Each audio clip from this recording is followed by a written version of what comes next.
Hello, hello, hello, and welcome back to my YouTube channel. My name is Dielle Charon. I'm a 7-figure online sales coach for women of color coaches. And today we're talking about imposter syndrome.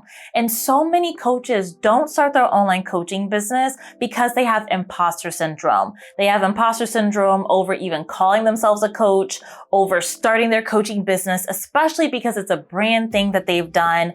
And they're just scared of actually being an imposter. They're afraid of people laughing at them. They're afraid of people judging them. They're afraid of people saying, "You're not a coach. Why are you doing that?" And so if you've had any of those thoughts, this video is for you.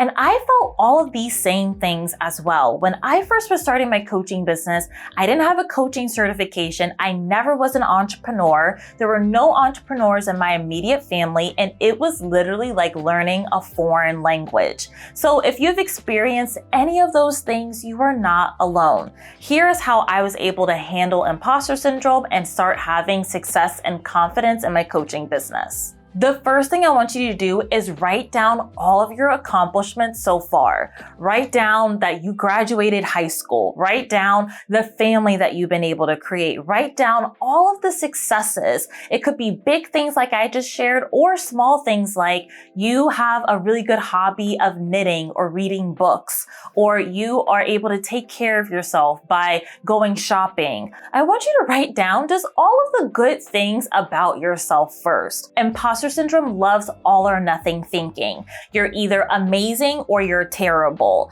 So let's go in the middle and just start with, what are all the things that I am good at? What are all the successes that I have had in my life? What are all the ways that I have been successful?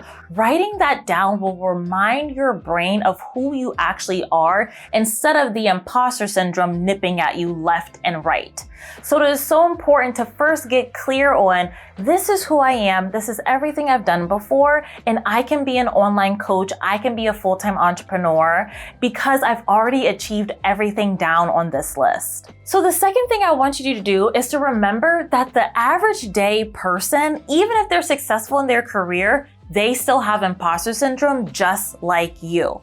So don't think just because you achieve a certain level of success that imposter syndrome goes away. It really doesn't. And so even at my level, even after having a 7-figure coaching business, I still struggle with imposter syndrome. There's still new things that I'm doing that scare me, that intimidate me, that I don't think I can do. And so remember, anyone that you're looking up to, anyone that you're comparing yourself to, anyone that you might be saying, wow, they have it all put together, what if they also have imposter syndrome? I think about the Beyonce documentary and how she still had fears when she was doing her Renaissance World Tour. She still had fear. She still had concerns. She still didn't know if everything would go perfect to plan. And this is Beyonce we're talking about, right? And Beyonce still struggles with imposter syndrome. Whenever you're growing, you are going to be going outside of your comfort zone. So imposter syndrome has the potential to creep in. But don't worry, that's normal at every single stage of success. The third thing I want you to know about imposter syndrome is you can still take action with the fear. So you can still post on social media and sell your coaching services with the fear. You can still go on a sales call and might be shaking in your boots on the sales call, but you can still do it with the fear.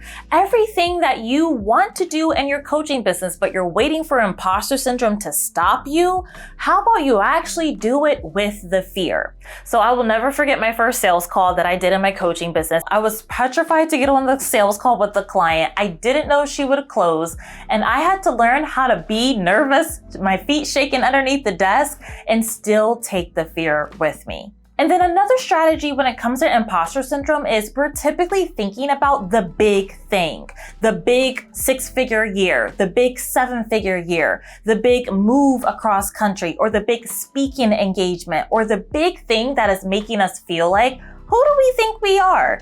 Versus, I want you to start small. Start with the thing that you do have confidence in. Start with the strategy that does feel natural for you. Start with the thing that does feel like second nature. Start small when it comes to the things that really overwhelm you, and then you'll do each step gradually and realize that you actually achieved the thing that you had imposter syndrome over so much faster. And then the last thing I want to leave you with is you can still have imposter syndrome and succeed. Don't let the fear of imposter syndrome stop you from making your first step. If you go to the link in the description, I have a free training all about how you can start your coaching business regardless of any mindset drama you have. I'll see you in the next video.